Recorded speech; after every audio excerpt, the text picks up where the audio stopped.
한국 마이크로소프트에서 기술 전도사를 맡고 있는 백승주라고 합니다. 처음에 굉장히 많은 얘기를 들었던 것 같습니다. 윈도우 서버 2012가 시장에 이제 저희 한국에 우리나라에 제일 처음에 런치 행사를 한다 이럴 때 다른 2008이나 2008 R2 때는 저게 뭔가요? 저희가 날짜를 굉장히 일찍 말씀을 드렸었습니다. 근데 윈도우 서버 2012 같은 경우는 9월 초에 9월 20일에 런치한다는 것을 공개를 했었고요. 생각보다 정보에 대한 공개 범위도 굉장히 타이트했었고 여러 가지들을 많이 했었는데요. 그래서 왜 이렇게 정보가 없냐는 게 첫 번째 피드백이었었고요. 두 번째 피드백은 도대체 이 세션의 정체가 뭐냐는 얘기를 하신 분이 많으셨습니다. 1시부터 시작해가지고 5시 반까지 모든 강사가 한 명인 전무후무한 세션이 될 거다 얘기를 하시는 분 되게 많으신데요. 하이퍼V의 A부터 Z 더불어서 현재 9월 10일에 나온 시스템센터 H1010와 결합한 데이터 센터 모델까지를 전반적으로 살펴볼 거고요. 가운데에 두 개의 고객사에서 어떤 일을 윈도우 서버와 함께 진행했는지를 살펴보도록 하겠습니다. 앞서 키노트에서 많이 보셨습니다. 윈도우 서버가 뭘 할지 4가지가 있었죠. 첫 번째가 가상화를 넘어서겠다. 두 번째가 서버 매니지먼트에 대한 멀티 매니지먼트를 쉽게 하겠다. 그다음에 세 번째가 쉽게 기술 얘기로 드리면 IIS가 대부분인 에브리 앱, 에브리 클라우드, 어떠한 클라우드에도 어플리케이션을 다 쓸 수 있게 하겠다. 근데 마지막이 조금 생소할 수가 있으시겠지만 쉽게 말씀드리면 요새 많이 요구하고 있는 업계의 업무 스타일을 지원하겠다. 이것을 저희는 내부적으로는 모던 워크 스타일이라 표현을 합니다. 좀과 최신식의 업무를 지원하겠다는 뜻으로 얘기하고 있는데요. 이 이야기에서 오늘은 가장 왼쪽에 있었던 가상화 얘기, 가상화를 넘겠다는 얘기와 두 번째에 있었던 매니지먼트 얘기를 일부 담고 있고요.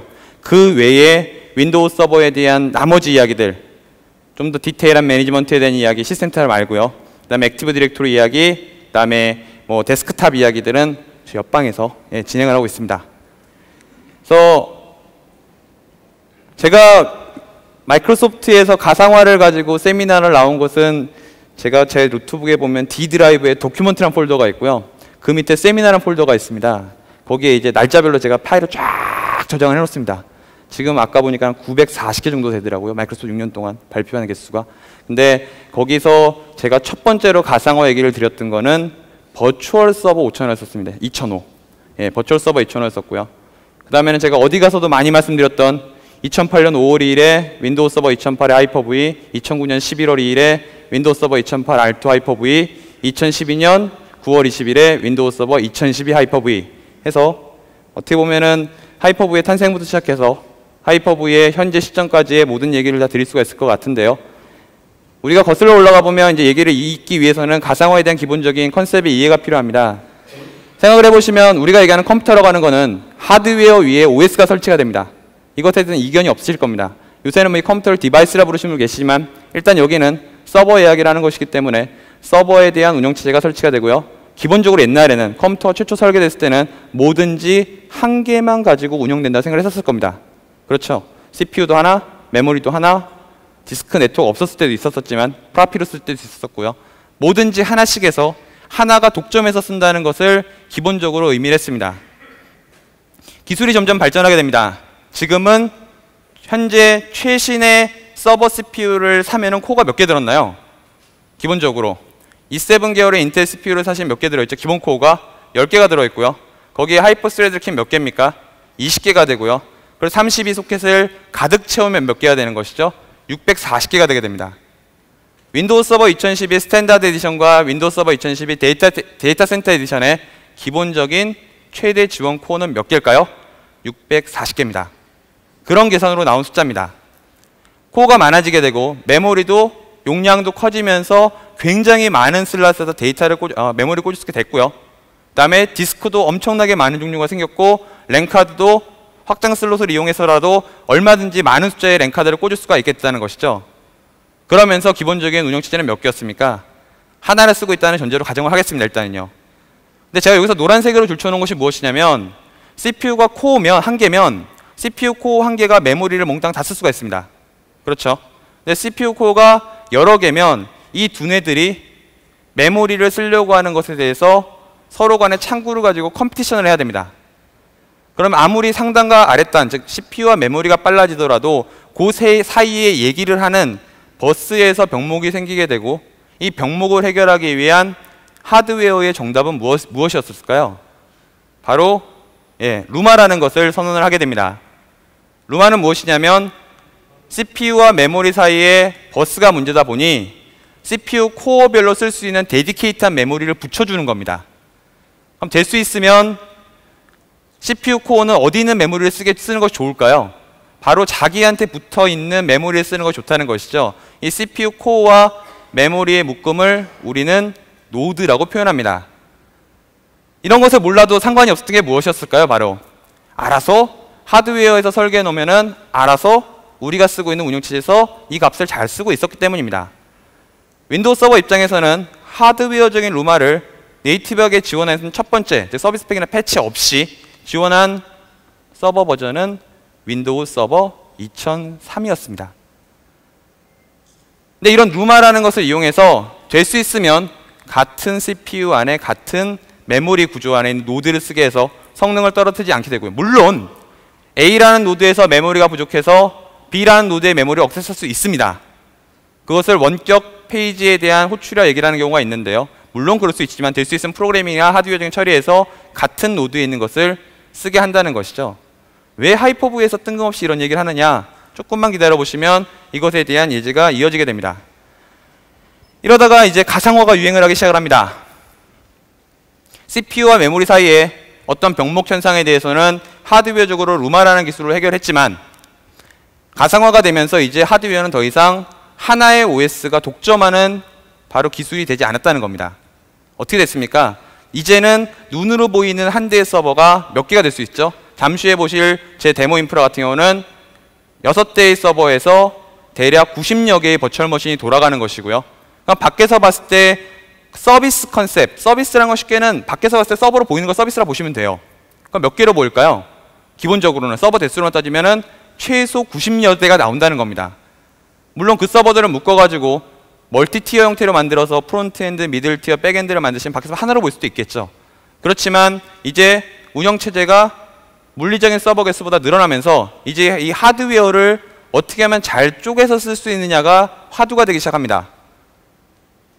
버추얼 서버 2005 시절에는 이런 하드웨어를 쪼개 쓰는 기술에 대한 기본적으로 어떻게 제공을 했었을까요? 다 누군가가 중간에서 이제는 너 들어가세요, 이제는 너 들어가세요 라고 중간 가이드를 하는 겁니다. 그러면은 쉽게는 우리가 이 롯데호텔에 이제 숙박을 한다 가정을 하겠습니다. 제가 들어갔어요. 그런데 잠시 후에 발표하실 심플렉스 인터넷 조상윤 차장님이 예약을 하시고 제가 쓰는 방은 공교 차이로 다음에 체크인하는 걸로 되어져 있었습니다. 그분이 들어오시기 전에 뭐 하십니까? 하우스키퍼가 들어와서 청소를 합니다. 맞죠? 마찬가지로 CPU나 메모리나 디스크나 네트워크 같은 경우도 누군가가 한 운영체제가 썼다가 다른 운영체제가 들어오게 하기 위해서 왜요? 얘는 무조건 하나가 쓴다고 가정하고 보고 있었기 때문입니다. 그런데 여러 개가 들어올 것을 몰랐기 때문에 방을 청소해주는 작업을 컨텍스트 스위칭이라 얘기를 했었고 이 청소하는 작업을 쉽게는 누가 했다는 겁니까? 지금까지는. 그 당시에는 가상화가 했다는 겁니다. 근데 소프트웨어가 성능이 좋나요? 하드웨어가 성능이 좋나요? 실제로는 하드웨어 성능도 좋습니다. 실제로. 그러다 보면 이런 청소하는 작업을 누가 해주면 좋을까요? 제일 좋은 거는 하드웨어가 해주면 제일 좋고요. 더 좋은 거는 쪼개서 쓸 수 있게 만들면 더 좋습니다. 그래서 CPU가 선언을 했죠. 뭘 만들었습니까? 여러 곳에서 같이 쉐어할 수 있는 기술인 인텔에서는 인텔 VT, AMD에서는 AMD V라고 하는 기술을 만들었고요. 그래서 CPU 쪽에 대한 해결해줬고 메모리 쪽에 대한 부분은 어차피 그 메모리에서 CPU 코어와 매핑되어주는 구조이기 때문에 거기서 해결이 되고요. 여전히 가상화를 해보시면은 항상 걸리는 걸림돌 뭡니까? 대용량으로 가게 되면은 어디선가부터 문제가 발생을 한다는 것이죠. 최초의 데이터가 없는 깡통인 경우에는 누구나 행복합니다. 제가 이렇게 얘기합니다. 가끔씩 제 메일에도 여러 가상화 벤더의 전자 메일이 들어옵니다. 홍보 메일이. 근데 거기에 굉장히 재밌는 게 나왔더라고요. 익스체인지 서버에 잘 맞는 가상화는 우리입니다라고 했던 주제였습니다. 3개월은 회피할 수 있습니다. 3개월이면 영업하시는 분들은 이미 나가신 이유입니다. 3개월 동안 데이터가 쌓이면 당연히 가상머신의 부하가 많이 걸릴 수밖에 없고요. 가상머신의 부하가 많이 걸리다 보면은 당연히 성능은 떨어지게 됩니다. 이유는 심플합니다. 왜요? I/O 쪽에 대해서 여러 개의 운영체제가 쓸 수 있는 방안을 표준으로 제시하지 않았기 때문입니다. 그래서 2008년 3월 28일에 제가 날짜도 기억합니다만 미국 가트너에서 이런 얘기를 발표했었습니다. 무슨 얘기를 했었냐면 가상화로 할 수 없는 것들 1번이 뭐였냐면은 IO가 많이 발생하는 거였습니다. 그래서 네트워크를 많이 쓰거나 디스크를 많이 쓰거나 하는 경우에 가상화가 들어가게 되면은 IO 버추얼라이제이션에 대한 기술의 니즈가 필요했기 때문에 이를 해결할 수 있는 하드웨어 업계와 소프트웨어 업계의 기술이 필요했다는 것이죠. 말씀드렸다시피 요새 서버들, 지금 제가 오늘 데모에 쓸 머신은 델의 R910 2대와 R710 4대인데요. R910 머신 같은 경우는 i7 인텔 프로세서가 기본적으로 탑재가 되고 있고요. 여기에 포소켓을 꽂게 되면은 윈도우 서버 2012의 작업 관리자는 이런 형태를 띠게 됩니다. 5년 전에 비해서 하드웨어 가격은 굉장히 싸졌고요. 하드웨어 가격이 싸지면서 시작된 것이 무엇이냐면 이 하드웨어를 이용해서 어떻게 서버들을 컨설리데이션 할 것인가에 대한 고민을 분명히 했고 점점 가상화에 대한 니즈는 높아져 가고 있고 가상화 소프트웨어와 가상화를 처리하고자 하는 하드웨어 업계에서는 이 IO에 대한 부담을 어떻게 가져갈 것인가에 대한 부분을 분명히 고민하게 됩니다. 마이크로소프트도 똑같습니다. 저희가 윈도우 서버 2008 R2에서 쉽게는 최대 지원했던 CPU 코어가 몇 개입니까? 버추얼 머신에서 4개였습니다. 메모리도 64GB까지 지원을 했었을 겁니다. 근데 2008 R2가 2009년 11월 2일에 나왔다고 분명히 말씀을 드렸는데요.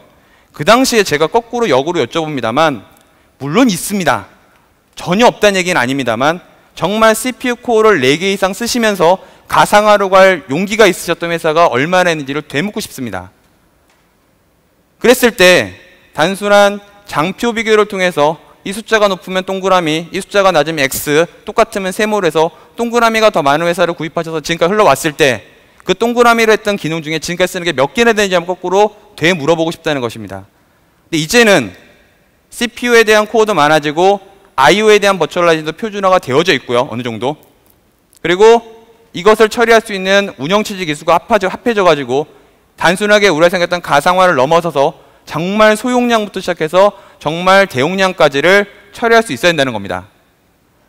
그래서 첫 번째로 필요한 기술이 무엇이냐면 윈도우 서버 2012의 가상 머신에 최대 지원되는 코어는 64개입니다.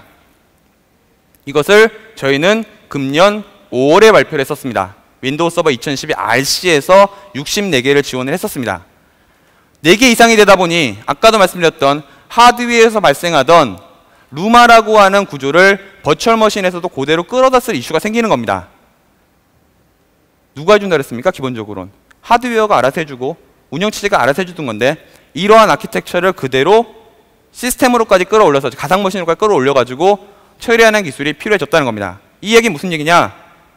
최대 코어를 64개까지 지원하면서 루마에 최적화되어져 있는 가상 머신의 CPU 구조와 메모리 구조를 그대로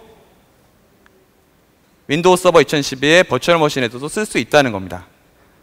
바로 데모를 통해서 이어가도록 하겠습니다. 첫 번째 데모는 바로 윈도우 서버 2012에서 얼마나 많은 것을 처리하고 있는지를 좀 보여드리도록 하겠습니다.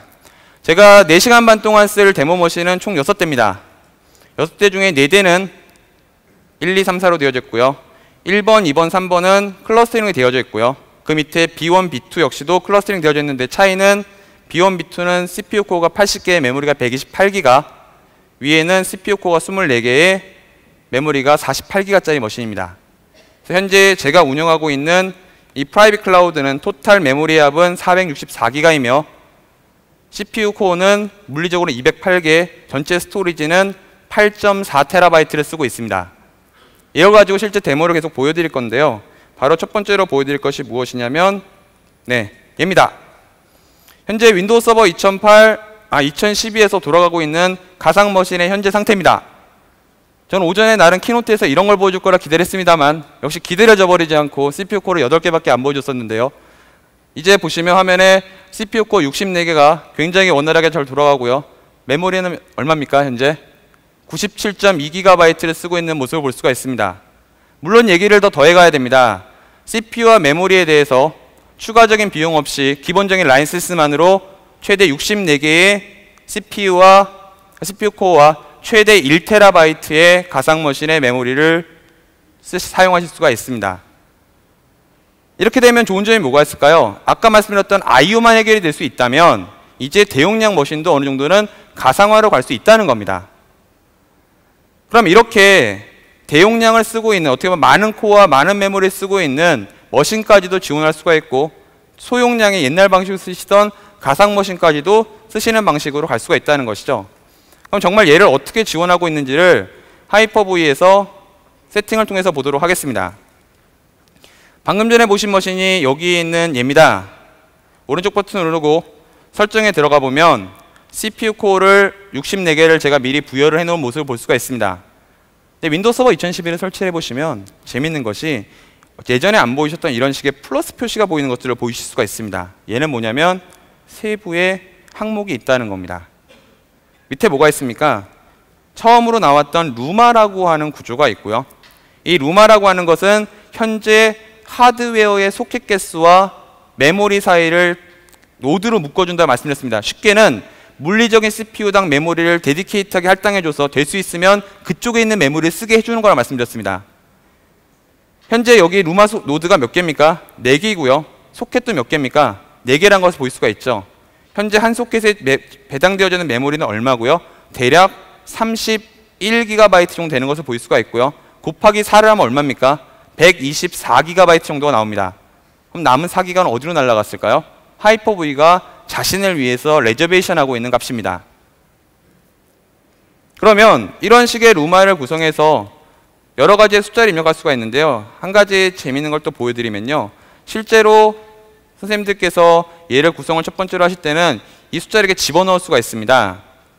이 CPU 코어에 따라서 이 루마를 최적화시키는 방안이 필요한데요. 만약에 제가 1개짜리를 8개로 바꾸면 이 루마가 몇 개가 필요할까요? 기본적인 소켓은 몇 개가 필요할까요? 8개를 코어를 지원하기 위해서는 피지컬하게는 하나만 올라오면 됩니다. CPU 코어가 20개이기 때문에 하이퍼 스레드를 키면, 마이크로소프트 하이퍼V는 하이퍼 스레드를 키시는 것을 권장해드리고 있습니다. 그런데 지금 얘는 몇 개로 나옵니까? 12개로 나오는 경우가 있습니다. 이건 뭐냐면 다른 머신을 제가 임포트했기 때문입니다. 그러면 사용자는 루마를 최적화 쓰기 위해서는 이 컴퓨터는 한 노드의 최대 CPU 코어는 20개, 메모리는 쉽게는 30기가라고 써줘야 됩니다. 귀찮죠? 마이크로소프트 절대 이렇게 내버려 두지 않을 겁니다. 숫자를 만약에 내가 잘못 넣었어요. 이러고 멋모르고 쓰시면 성능이 당연히 떨어집니다. 왜냐하면 피지컬한 루마와 버추얼한 루마가 아키텍처가 안 맞기 때문입니다. 쉽습니다. 얘 누르면 됩니다. 어렵지 않습니다. 그냥 머리 아프시면요, 그냥 아무 숫자나 넣어 놓으시고 이렇게 보시고요, 얘 딱 누르시면 알아서 맞춰줍니다. 알아서 최적화된 하드웨어 값을 뽑아다가 그대로 불러다 줍니다. 지금 또 하나의 머신을 보여드릴 건데요. 제가 머신이 보시면 지금 보시면 2개가 이렇게 있는 모습을 볼 수가 있습니다. 하나는 B01, 하나는 B02인데요. 방금 전에 보셨던 B02 머신이고요. B01 머신도 상당히 유사한 CPU의 개수를 보여주고 있는 모습을 볼 수가 있습니다. 근데 얘를 성능적으로 정말 잘 돌아가는지를 체크할 수 있는 카운터가 존재합니다. 제가 다음에 슬라이드를 오늘 세션이 다 끝나고 나면 제 블로그에 올릴 건데요. 성능 카운터 중에 하이퍼V, 하이퍼바이저, 버추얼 프로세서라고 하는 성능 오브젝트에 원격 런타임 백분율이라는 것을 측정할 수가 있게 되는데, 얘는 뭐냐면 자기 거 말고 남의 거 있는 퍼센트가 얼마나 되냐는 겁니다. 근데 보시면 아까 보셨던 B02는 거의 다 제로에 가까운데, 기본적인 값이 상단에 있는 B01에 있는 놈은 이상하게 원격 런타임이 많은 것을 보실 수가 있습니다. 이거 무슨 의미일까요? 자기 거 아니고 자꾸 남의 거 읽고 있다는 거예요. 왜냐하면 지금 보시면 B01에 있는 것도 사실 비슷하게 돌아가고 있어요. 무언가가. 기본적인 구조에서는 이렇게 돌리면 성능이 안 나옵니다. 왜냐하면 원격 걸 읽고 있기 때문에. 근데 이런 것을 모르시고 계속 운영하시다 보면 CPU 코어를 많이 넣고 대용량의 성능이 안 나오고, 그것을 세팅 잘못이 아니라 기본적인 구조 잘못이라고 오해할 수 있습니다. 그런 것을 방지하기 위해서 저희가 바로 무엇을 하냐면요, 현재 이 머신은 무엇이 들어가 있는 거냐면 CPU가 아니라 메모리에서 동적 메모리를 사용하고 있는 겁니다. 이건 뭘까요? 처음에 컴퓨터가 딱 켜질 때 CPU 코어랑 메모리를 매핑을 못 해주는 겁니다. 그렇죠? 메모리가 어느 정도 딱 정해져야지 나눠가지고 타타닥 붙여줄 건데, 얘는 구조가 뭔가요? 동적 메모리는 시작과 끝값을 잡아놓고 이 사이에서 왔다 갔다 하는 거거든요, 용량에 따라서. 그런데 이렇게 되게 되면 메모리를 못 붙이죠. 다행히 윈도우 서버 2012 RC 버전 이후부터는 하단에 이런 식의 경고가 나오게 됩니다. 바로 무엇이냐면 너 루마 쓰면 대용량 루마에 대해서 처리할 수 없다. 루마 쓰면 동적 메모리 쓰지 마라. 이런 얘기입니다. 그러면 지금 아까 정상적으로 성능이 나오던 B02에 있는 이 머신의 설정에 들어가 보면 얘 같은 경우는 메모리가 고정 메모리로 100기가가 부여가 되어지는 모습을 볼 수가 있습니다. 어려운 얘기라고 할 수 있지만 기본적으로 머리 아프신 분은요, CPU 코 집어넣으시고요. 뭐만 누르시면 될까요? 얘 한번 누르시고요. 동적 메모리 쓰지 마시고 쓰시면 최적의 성능을 다 돌릴 수 있도록 만들어 놓았습니다. 이런 식으로 일단 기본적인 CPU 메모리, CPU에 대한 부분에 대해서는 처리를 해 놓았습니다. 정리를 하면 루마에 대해서 머리 아프신 분은 다 필요 없고요. 그냥 오른쪽 하단에 있는 하드웨어 토폴로지라는 사용이라는 버튼을 딱 눌러주면 알아서 CPU 메모리 잡아다가 루마로 만들어 준다는 겁니다. 단, 뭐 쓰지 마라? 동적 메모리는 쓰시지 말아야 된다는 것이죠. 방금 전에 이걸 봤던 성능 카운터 값이 있고요. 이 성능 카운터 값이 최대한 뭐에 가까워야 될까요? 0에 가까워야지 성능이 잘 나오고 있다는 겁니다.